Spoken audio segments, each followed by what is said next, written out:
evening and welcome to tonight's live streaming of this journey into enlightenment. Tonight we're very lucky to have Melissa Bruce all the way from America chatting with us tonight. Going to have a great conversation. Awesome lady, astrology, the heavy metal psychic, so it's going to be some great topics covered tonight. And then later on this evening we're going to have Ty Walking Deer joining us for our chakra meditation at 8 o'clock this evening, so that's going to be fabulous. So allow yourself a space to really relax and get into that as well. And then next week we have another journey into Ayurveda with our good friend Donwan Tari. He'll be joining us again, and we had some really good conversations with him last week, and we're really excited looking into that next week as well. Yeah, but coming up, Melissa, love to say hello. Please welcome to tonight's streaming. Hi, thank you for having me. I appreciate being here. That's okay, and thank you very much too, because it is about 1:30, heading towards 2 o'clock in the morning in America where Melissa is, so thank you very much. It's no problem at all. I'm used to working with people all over the world, so I'm used to crazy times that don't make sense. And, every once in a while, it's just worth it to stay up a little bit later to have some fun with people that you've never met yet, right? It's always fun. Indeed. Okay, well, the first question tonight is we'd love for you to go over some of the history about astrology. That'd be great. Thanks, Melissa. Well, it's actually a very ancient tool that has been used. Gosh, I don't know. I would say the Neolithic peoples came up with the first astrology, and it was basically the study of the only planets that they could see at the time, which was the sun and the moon. And it started off as keeping track of the moon cycles and the sun cycles and all of that to basically determine the seasons, the change of the seasons, and the best times to plant and harvest food and different foods and things like that. And then as we kind of grew and started to discover other planets, they were named after gods. The belief was that, these planets had a powerful influence over us, as the mythological gods would have had that same influence. And it just kind of started from there. And at some point when science came into our world, and it wasn't so much just belief systems, it sort of split into two things. And now we have astrology and astronomy as two very different studies, or very different sciences, whereas they used to be kind of sort of a combination of the same thing. And of course, the more we know, the more we understand, the more we're growing, we're discovering more astrological bodies and more planets almost every day. And it's amazing. I always look forward to finding out what they're going to discover next. Okay, the next question is about birth charts. What would they actually tell us, the birth chart? The birth charts are amazing. They're one of the most favorite readings that I do, because they're such a thorough reading. When you sit down with somebody and you do a mediumship reading for an hour, you're going to touch on a few things here and there, whatever spirit gives you. But a birth chart is a complete and thorough interpretation of the individual.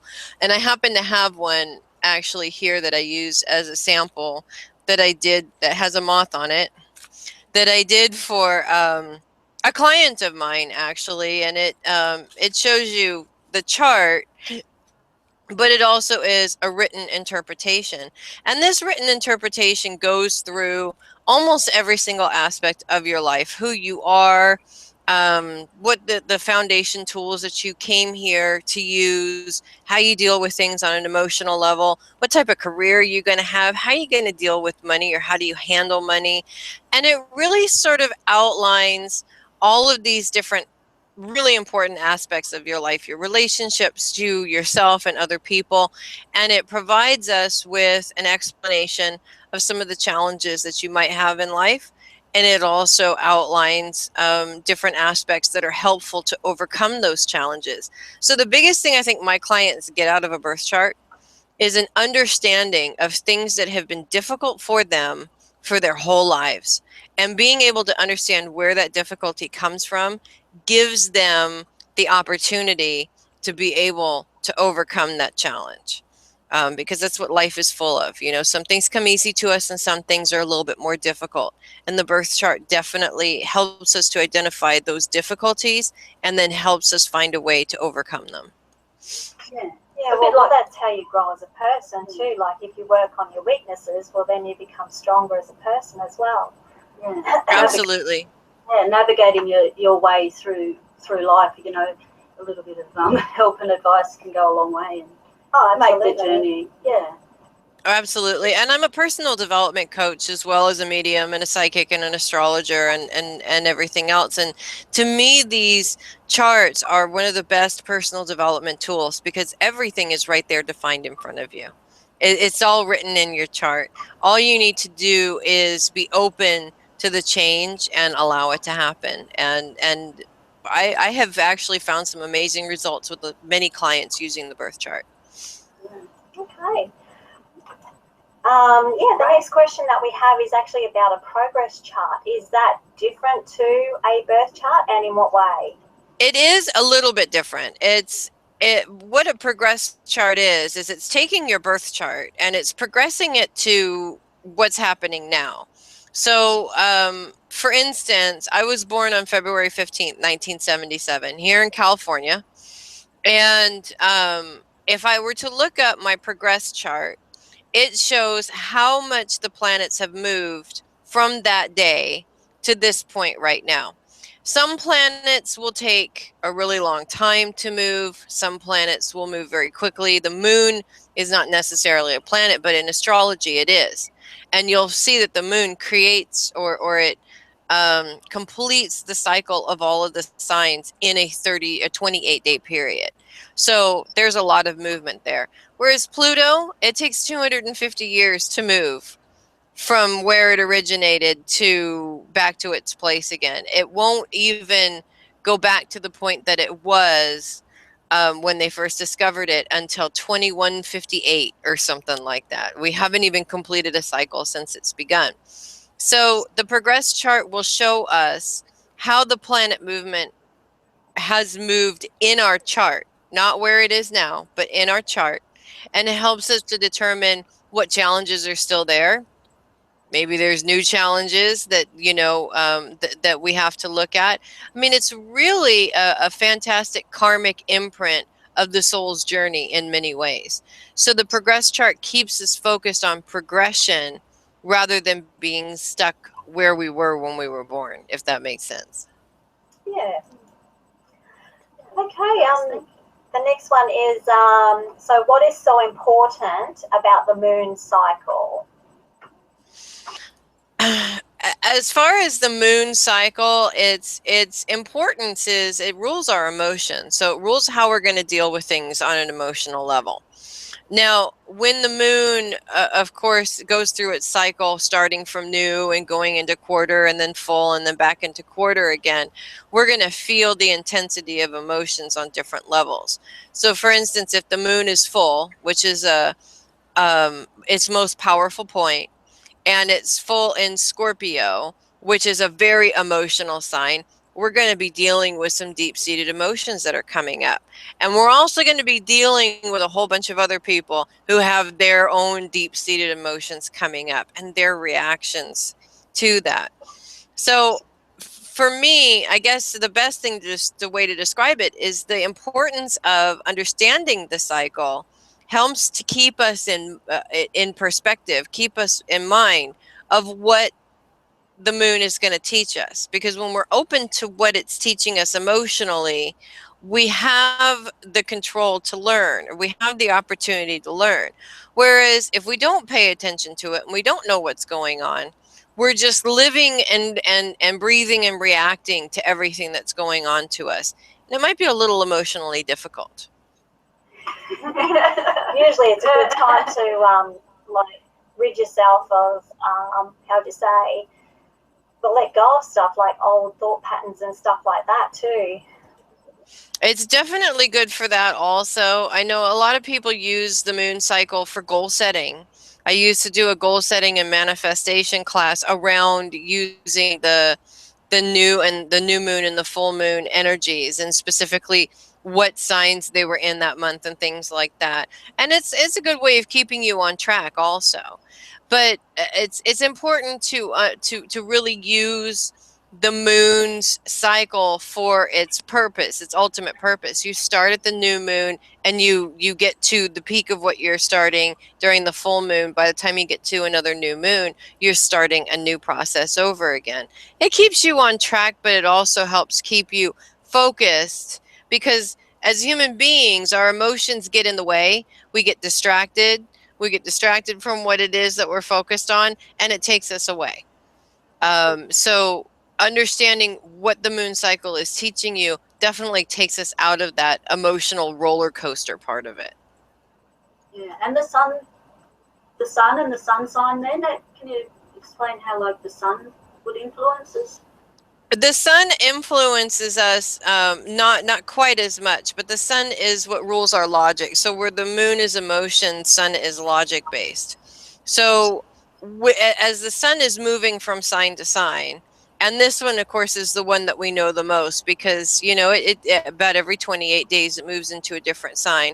We're going to see how our logic will change as it goes from sign to sign. So right now it's in Leo. It could be a very self-centered logic. Whatever I do, it's because this is what I need, because that's what Leo's influence is. I'm not saying that every Leo is egotistical, although I have met a few that are rather egotistical. But the influence of Leo is, this is my thoughts about this situation, and this is what's going to resonate with me the most. When we get to Virgo, we're talking about more scattered thoughts, more worrying thoughts, more nitpicking thoughts type of a thing. So it's definitely ruling how we think about things and not so much how we feel about things. Okay, another question is, what is a rising sign and what is a descending sign? The rising sign and the ascending sign are the same thing. It's actually the placement of the first house in the chart. And this is where the birth time comes in, because the more accurate the birth time, the more accurate the chart.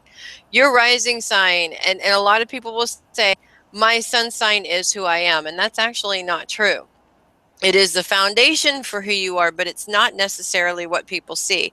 Your rising sign is the face that you show to the world. So I may have an Aquarius sun, and that would make me highly intelligent, which I'm not gonna lie is true, a little bit egotistical, and basically thought driven, not so much emotion driven. Whereas my rising is Cancer. Now, that's completely different from my sun sign. Cancers are maternal. They're very emotional. They can get hurt very easily. And so this is actually what people see of me, and not so much my Aquarian sun. The Aquarian sun comes in to help me deal with different circumstances and different things that I have to deal with in life. But my rising sign is what I choose to show the world. So people will see more of a maternal person, more of a deep feeler, and less of the intellect. Okay. Interesting. Okay, how do you determine what your sun sign actually is? That one's the easiest one, because anybody can determine it at any given time without a birth chart. Any other planets, you need to run a chart in order to find out where they're at. But the sun sign, the sun goes from sign to sign in the same cycle every single year. And it starts and ends in every sign at the same time on the same day. So it depends on what day you're born. If you're born at the beginning of Aries, or I'm sorry, the beginning of March, then you're born in the middle of the sign of Aries, because it starts and ends around the 20th, 21st of the month, not necessarily the beginning of the month. So it's very easy to look it up. All you have to do is go online and type in astrology or horoscopes or whatever. And most of the time they have the dates of the signs written on the horoscope. I also do horoscopes on YouTube, and mine are written in there also. And I had actually left that out, but my husband said, no, there's people like me who don't know. They need the date in order to know. So it's very easy to find out what your sun sign is if you don't know it. Okay. Can you actually use the birth charts, like, to compare with, say, a partner or even like a mother or a father, just to make relationships better? You definitely can. In fact, I'm working on 2 charts right now for a married couple, who got married last year, and doing a chart comparison for them. What chart comparisons do is they show and they outline the strengths and weaknesses of the relationship. So it gives us clues as to how the relationship is going to work, and things about the relationship that aren't going to work. And thus we get from that a basis of how to work with that particular energy. And there's oftentimes people who are out there and they say that this sign doesn't work with this sign, and this sign's most compatible with this sign. That's true to a point, but it does not mean that just because those 2 sun signs may not be famous for getting along, that the rest of the chart doesn't say otherwise. So when you have a comparison of 2 charts done, you're really giving yourself the opportunity to understand the relationship in as many details as possible in order to work on a healthy relationship. Yeah. Okay, different modes and how the seasons, so your seasons are spring, autumn, fall, and winter, fall into this. They do, actually. And if you've ever heard, it was a few years ago, as a matter of fact, they said that they found a new constellation, a 13th constellation, and therefore there was going to be a 13th sign in the zodiac. And this is why it didn't work, and this is why it's not going to work. Because the cardinal signs, which is one of the modes, they begin each season. Now, of course, it's going to be flip-flopped for us, so we've got to look at it in terms of opposites. But here in the northern hemisphere, the first day of Aries, which is the first of the cardinal signs, begins on the first day of spring, which for you guys would be autumn. And then the next cardinal sign is Cancer, which starts the first day of summer for us and the first day of winter for you guys. So each one of these signs in this mode of cardinal is actually starting off the seasons. This is why you can't add a 13th one in there, because it's already perfect the way that it is. As far as what the modes are, we already know that all of the signs are broken up into 4 different elements. We've got earth, air, fire, water. And our fire signs are very energetic, and our air signs are very intellectually driven. Our water signs are very emotionally driven, and our earth signs are the organizers. They're the ones that when you got an idea, you give it to them, and they map out a plan and get it done. But each of these elements has a different mode. There's 3 signs to each element and 3 different modes. You have your fixed signs, which are known for being kind of stubborn, not wanting to, to move or be told what to do. They don't like change. They dislike change very much. And then you have your cardinal signs, which don't like to sit still. They like to be doing something, not necessarily doing too much, but they don't like to sit still. They like to be moving. They like to be coming up with different ideas and implementing those ideas. So they're really the mode that comes up with ideas and does it. Mutable signs, however, are a little bit more sporadic than that. They can go in 1,000 different directions. They're easily swayed at times or easily talked into things at times, and they get bored very easily. So they don't always necessarily finish what they start, depending on which sign we're talking about. I know Gemini, for one, is notorious for that. They're known for starting things and not finishing them. But again, that doesn't mean that every Gemini is like that. Okay. Also, like a question there would be, like, can you outgrow your sign? So if you learn your weaknesses and like you go past that and you let a whole heap of stuff go, like, can you outgrow your sign?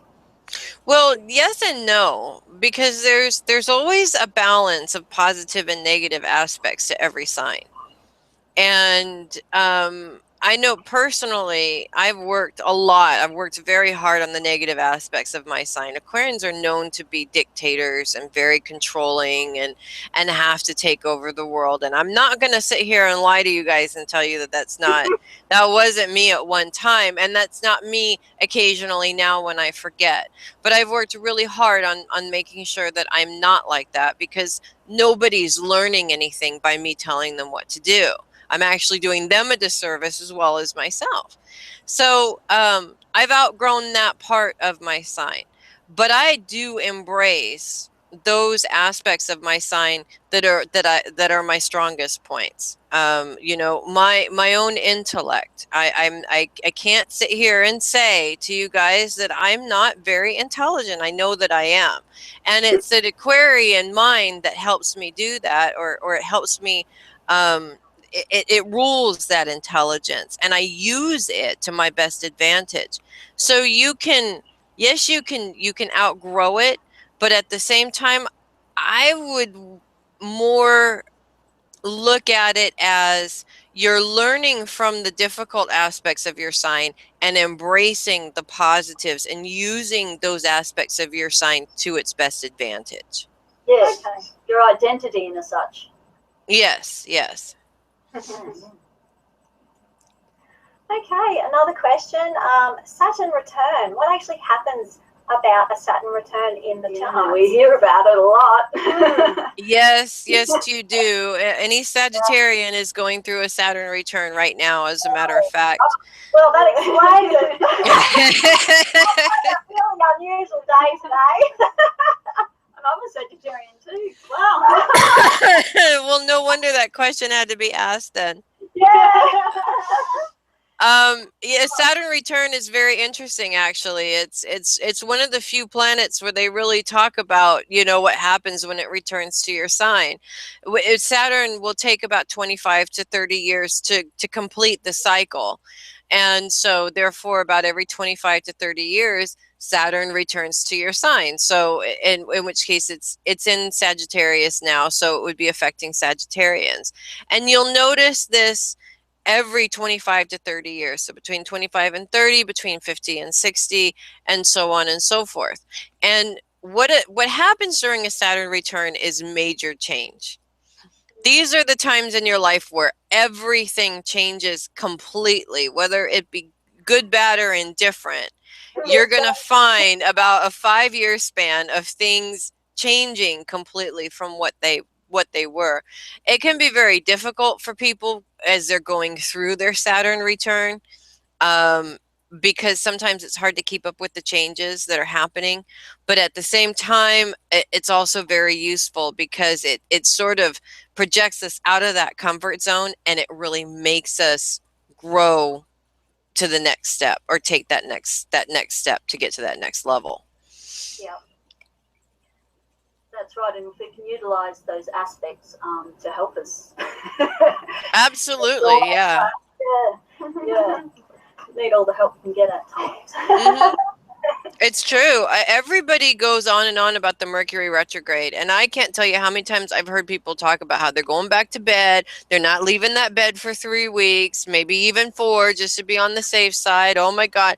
But you know, if you understood what Mercury retrograde was trying to teach you, it would be a lot easier for you to navigate through that 3 or 4 weeks when Mercury is retrograde than it is just dealing with the fact that communication breakdown happens. Machinery breakdowns happen. I lost a whole file during a Mercury retrograde when my computer crashed last year, and I cried because it was everything I had done up until that point.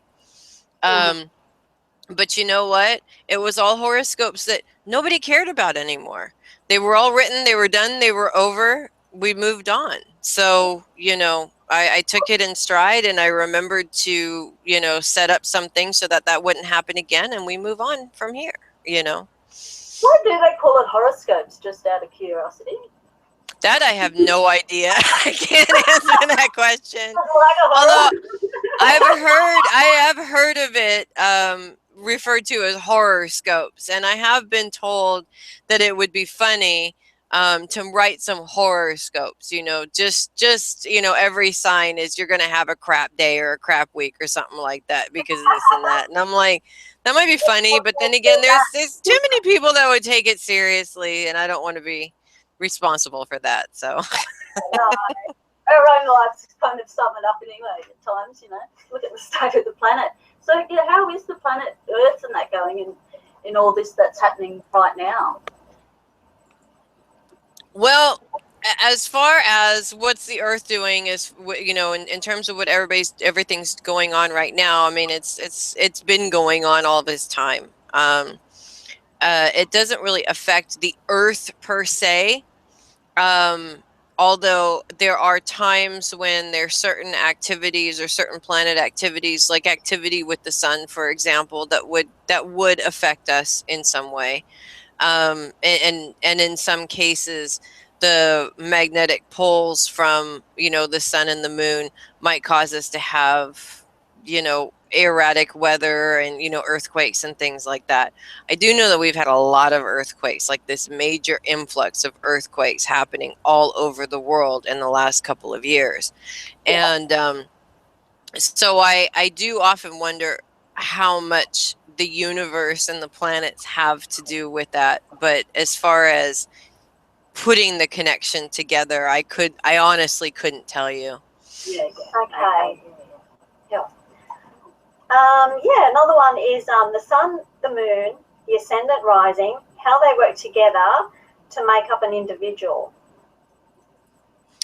Yeah, those are the three main aspects of the chart, is the sun, moon, and ascendant, the three most important ones. And how they basically, they're the three main parts of the individual: your foundation, your emotions, and the face that you project to the world. So basically, if you're to meet any particular individual, and as an astrologer, I do this. Not that I can go up to people and say, "Hey, what's your sun, moon, and rising sign?" You know, most people don't know. I mean, some people do, but most people don't. But being able to understand how these three things play into an individual gives us a basis for understanding that person. So if I come to a person with an Aquarius sun and a Cancer rising and a Capricorn moon, it tells me that this person is can be very sensitive, but is very intelligent, and definitely doesn't show their emotions very well because it's a Capricorn trait. So when you understand somebody, especially on an emotional level, it gives you the upper hand because you know how to communicate with that person. You know how to talk to that person. Obviously, if somebody is unwilling to share how they feel, the last thing you want to do is try and drag it out of them. I don't think that's going to be very successful to you. Whereas if you're dealing with somebody who's overly emotional, the last thing you want to do is say, "Oh, for crying out loud, stop whining like a baby." That's only going to make it worse. So being able to understand these aspects of the person, these three things sort of make up the basis of what you see in that person. And then everything else in the chart sort of kind of takes up the rest of the aspects of this person's life. Okay. Yeah, what happens when the moon is full on your moon sign and the difference when it is on your sun sign? There is There is a very clear difference, actually. First of all, when the moon is full in your sun sign, you're going to feel the intensity of that emotion more than any of the other signs. I always don't look forward to a full moon in Aquarius, which is coming, by the way, next month. So I have to bite the bullet and deal with it. We all have to deal with it at least once a year.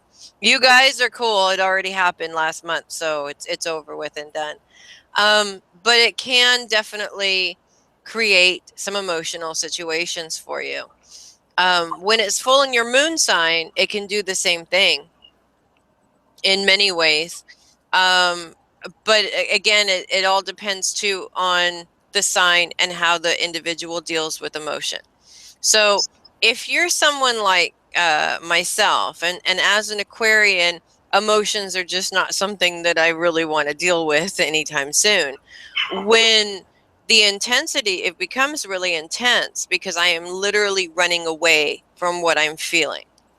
And the moon's influence comes in to say, you know what, we're going to make this feeling so intense that you can run as far as you want to, but you're not getting away from it. You have to face it. Yeah. And I've been in this situation before. And of course, your best bet is to just deal with it and move on. But a lot of times, of course, it becomes more intense because it's trying to get our attention. So as long as we're paying attention and working through the motions, it's a little bit easier than if you try to avoid it.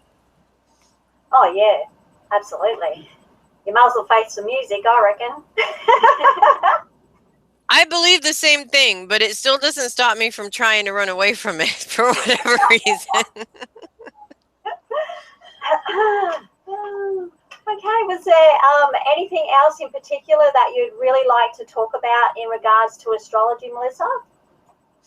I kind of threw that Mercury retrograde thing in there because I think that was the only thing that I didn't think about to talk about before, because it's such a powerful influence. But retrogrades in general, in terms of astrology, can also be very difficult challenges.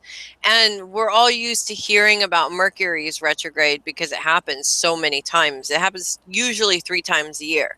This year, 4 times. We're very lucky this year to have it 4 times instead of the normal 3. And everybody knows about it, but all of the other planets, with the exception of the sun and moon, also go retrograde. And when these planets go retrograde, it creates these challenges because it's trying to help us learn by our own reflection something about that planet's influence that we have a hard time with the exception of Neptune. Neptune's retrograde at the moment, and Neptune retrogrades have a tendency to really open up people on a psychic and empath level. So the gifts that you have, or the abilities that you have, seem to heighten at that time. And I always hear around, during Neptune retrogrades, I'm hearing from all over the place people talking about how, it used to be that, they heard voices here and there. Now they're seeing things, kind of a thing. So it causes these awakenings as it goes. And retrogrades can be intense for a lot of people if you're not ready to deal with that part of yourself. But at the same time, they can be very beneficial because it's literally pointing. It's like a map. This is the issue that you need to deal with right now. Accept it or don't accept it. It's up to you. But if you accept it, you can move on. The only drawback is we move on to another lesson, because that's what we're here for in the first place, right? We wouldn't be having this human experience if we weren't here to learn something. So using the influences in order to better yourself is definitely, in my opinion, and I've done it both ways. I've avoided it and I've used it. It definitely works better in the long run than trying to avoid the circumstance or the lesson in it. Okay. Yeah. Did you have any other specific questions? Yeah, more about, like, in the ancient times, a lot of the indigenous cultures throughout the world have seemed to have extraordinary accounts of astrological events in there. Do you have any insight to that as well, Melissa? I actually, I love that, because a lot of times when they're talking about these astrological events that took place, they actually feared them. And I was just reading or watching a video the other day. Oh my gosh, I can't remember. English history is one of my favorite things in the world. I'm a history buff also, and I love English history. I don't know what it is about England specifically, but it fascinates me. And I do believe that it was at the beginning of the Battle of Hastings, right before it took place, there was a comet in the sky. And everybody took this as an omen that God was coming and something terrible was going to happen. And William the Conqueror came in and he conquered England. And, you know, to those that didn't like it, something terrible happened. But at the end of his reign, there was another comet again, right before he died. And of course, again, they took that as another omen that something was going to happen, and in turn the conqueror passed and his son took over.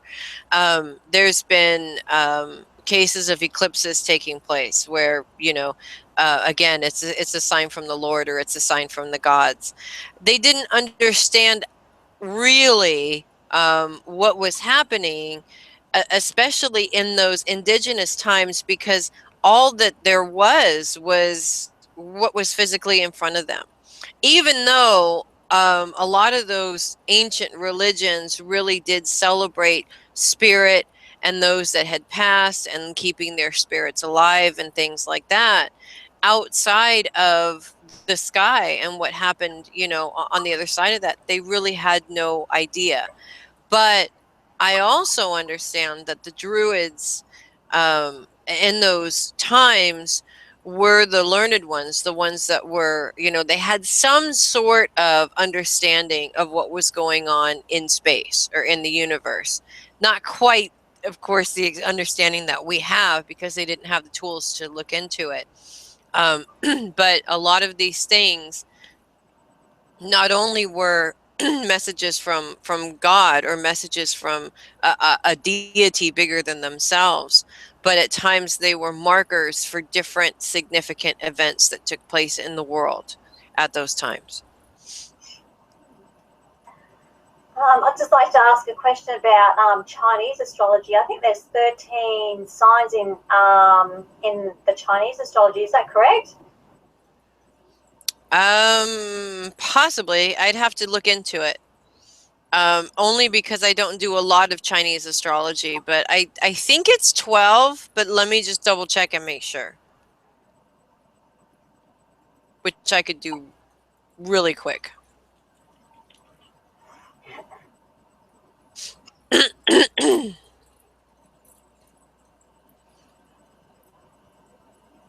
But yeah, they are represented by animals.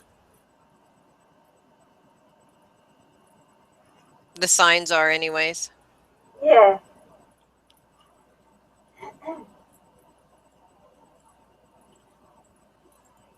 And you were also sharing with us earlier about some of your gifts as a psychic. Yes, pardon me. I am a psychic medium, so I do connect with spirit. Actually, when I sit down and do a birth chart, I use all of my gifts. The chart is a tool. But the mediumship, psychic, and empath abilities are really what goes into the chart. It's what gives me the opportunity to be able to really be that person while I'm doing the chart. And being that person helps me to really understand the individual and the individual's internal workings.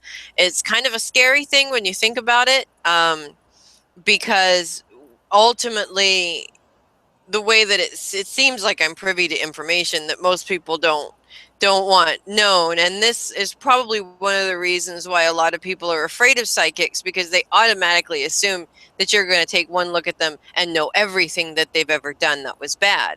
And that's not necessarily the reason why we do it necessarily. Of course, I'm doing the reading in order to help you improve, not necessarily to admonish you for mistakes that you've made. We've all made mistakes. We're human, you know.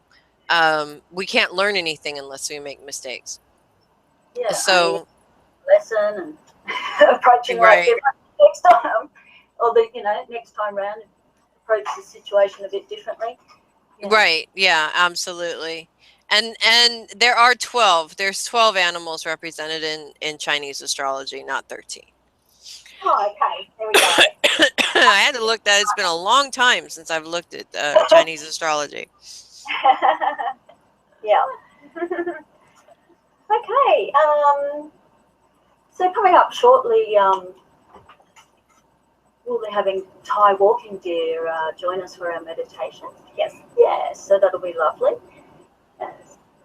And did you have any other questions for Melissa as well? No, I didn't actually. Yeah, we really wanted to thank you, Melissa, for staying up this evening. I know you said earlier that it's one of your busiest days tomorrow. Yeah. Yeah, so That's okay. Tomorrow that we should know about, No, not necessarily. It's just we're used to moving around a lot. My husband's in a band, and so we're constantly traveling and we're constantly moving, and I like to keep busy, and I have this gift and I use it to help as many people as I can. So in order to do that, you got to be out in the world constantly, moving and doing things and stuff. And then of course life comes in, your regular life comes in, and you got to deal with that too. So, Yeah. it's all good. No calamities that I'm aware of. Yeah, we like the drums in the background, and so you go to a few heavy metal gigs and things like that you were mentioning earlier, and interacting in society like that. Yes, Yeah. and I love it. Everybody always asks me, how do you do that? How do you do readings at a show? You can, as long as it's outside. If it's an inside venue, forget it. It's not happening. You can't hear. It doesn't work very well. Okay, well that brings it pretty much to an end. So thank you again very much. I really appreciate that, Melissa. It's been lovely chatting with you, and thank you, ladies. Earrings. Thank you. I appreciate it. And so just before we go though, where would people be able to come and find you, Melissa? You can find me on my website at heavymetalpsychic.com, or you can find me on Facebook. I have a Facebook page under the Heavy Metal Psychic. Just type in Heavy Metal Psychic and it's there. And also, you'll find on my page and my website, I do a radio show every Friday night called the Heavy Metal Psychic. And it's at 7 p.m. Eastern time. I can't remember for the life of me what time that is in your guys' time, I'm afraid. But I will be doing the horoscopes for August on the show this Friday, or I guess it would be Saturday for you guys. Oh, great. Yeah. So everybody can be able to hook up with you, like you said, through Facebook. And thank you so much once again for joining us, Melissa. Thank you, ladies. It was lovely meeting you both. Great. And like we said earlier, next we're going to have Thai walking deer coming up with our chakra meditation. So that will be a really lovely experience. So please allow yourself to really find a nice spot where you mightn't be disturbed, switch off the phone, get relaxed, and really allow yourself to go into the meditation and receive that and allow that time for yourself. So, but also next week we'll have coming up from India again. We'll be looking further into our journey into Ayurveda, and with our lovely gentleman over there, Danwan Teddy. So we look forward to meeting you then and talking about Ayurveda. And like we said, take this moment now for the next 15 minutes to find that special place, and we'll be back with time for our chakra meditation. Okay, thank you. Thank you. Bye now.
Does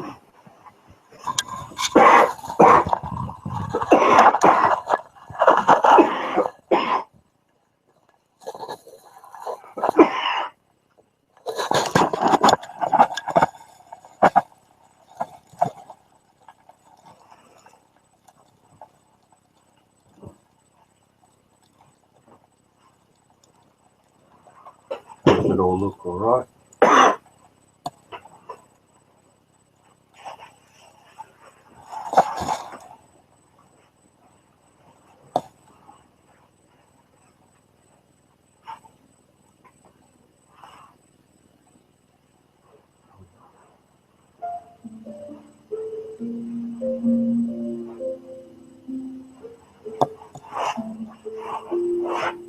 Hi, and welcome to the meditation tonight.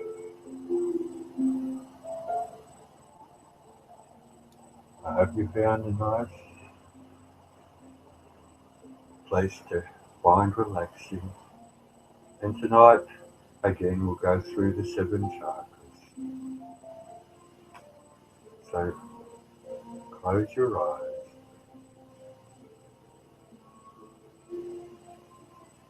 Take 4 deep breaths down to the stomach or base chakra region. And as you breathe into it, peace and harmony. And as you breathe out, release your troubles, your cares, and your worries.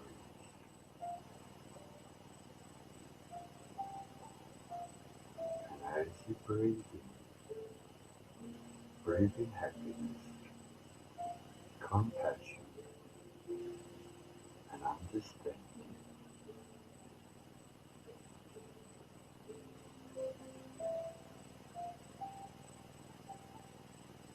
And as you breathe out, release your stress,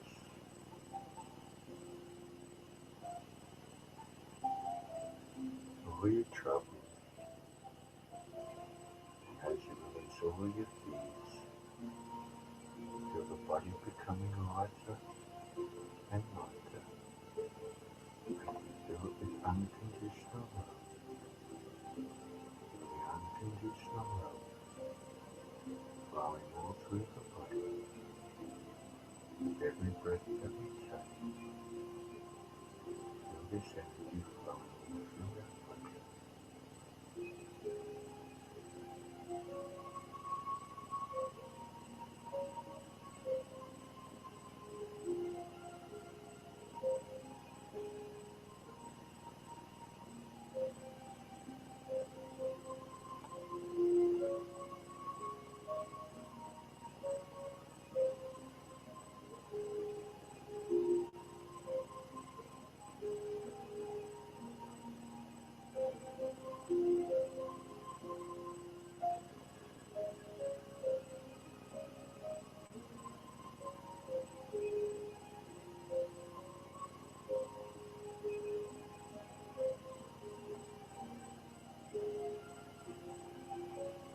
Now we start with the first chakra,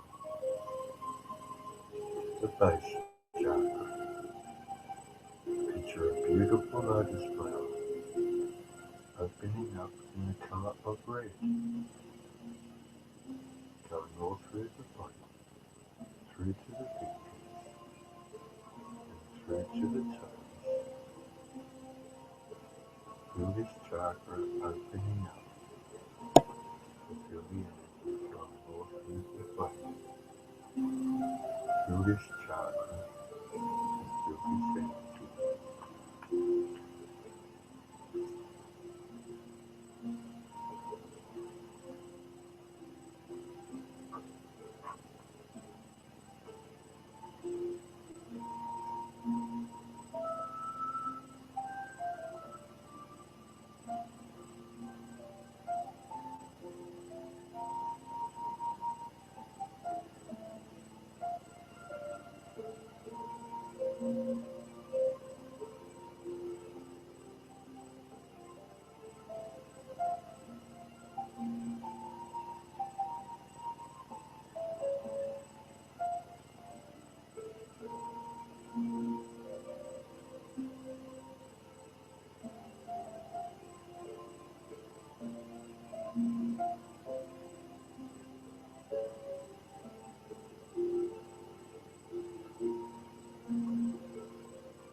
beautiful lotus flower opening up in the colour of orange, going all through the body, through to the fingers, and through to the toes. Feel this chakra opening up and feel the energy flowing all through the body. Feel this chakra, feel this energy.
Now the third chakra, the solar plexus.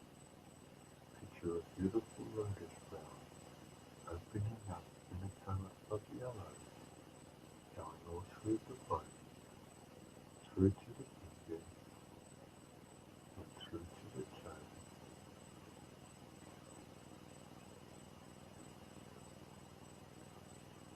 Feel this chakra, feel the energy flowing all through the body.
to the fourth chakra, the heart chakra.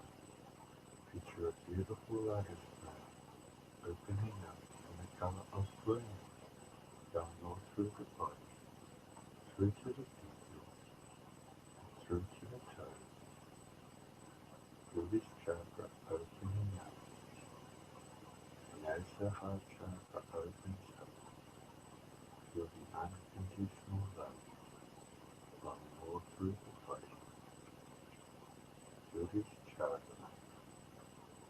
feel this energy.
Now the fifth chakra, the throat chakra.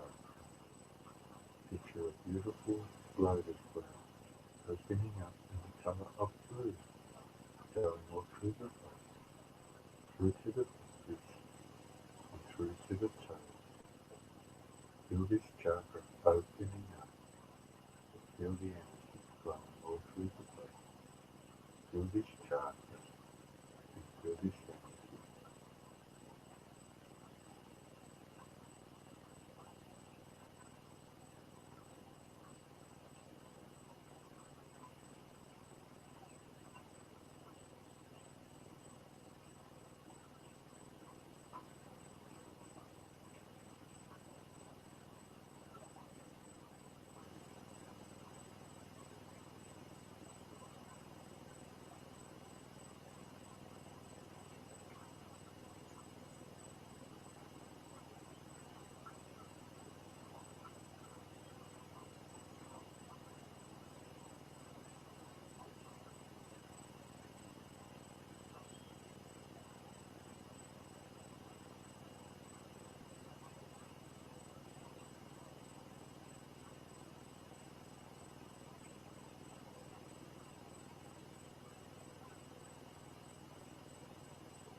The sixth chakra, the third eye.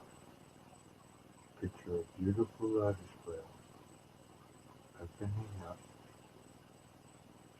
in the colours of indigo vine, going all through the body, through to the fingers, then through to the toes. And as the third eye opens up, feel the connection within and without. Feel this chakra and feel this connection.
And seventh chakra, the crown.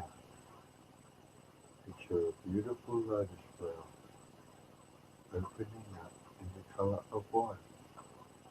This pure white energy flowing all through the body, through to the fingers, and through to the toes. And as the crown opens up, feel the connection with the universe. All that is, all that was, all there is to be. Feel the connection. Feel this chakra and feel this energy.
Allow yourself to fly free.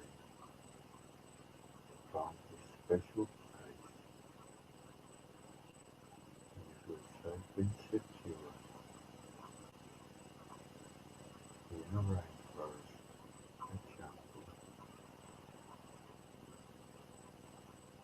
Federation, wherever you feel safe and secure, out here now, be behind a waterfall or a cave,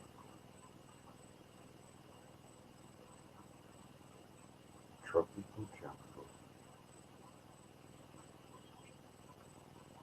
by the ocean, wherever your special and safe place is, go be now.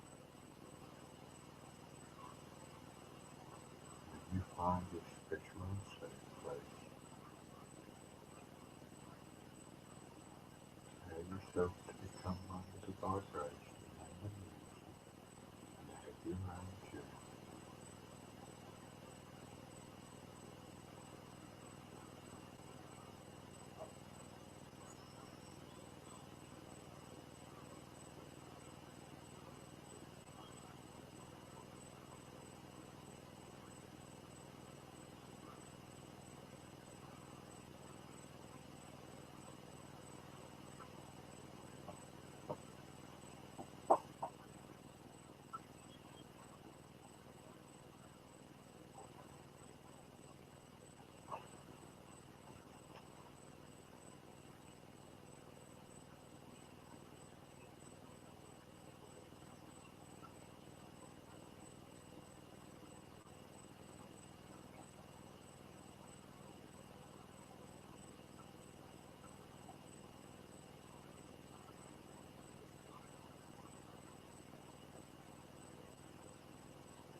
Start counting from 10 to 1.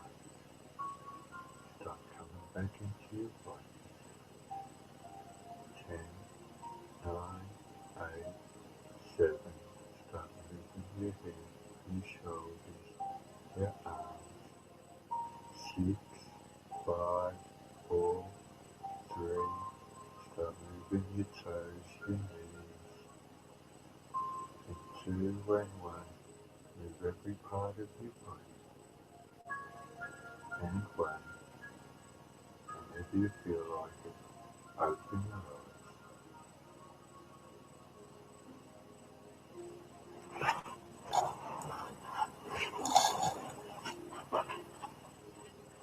And thank you for having this beautiful meditation.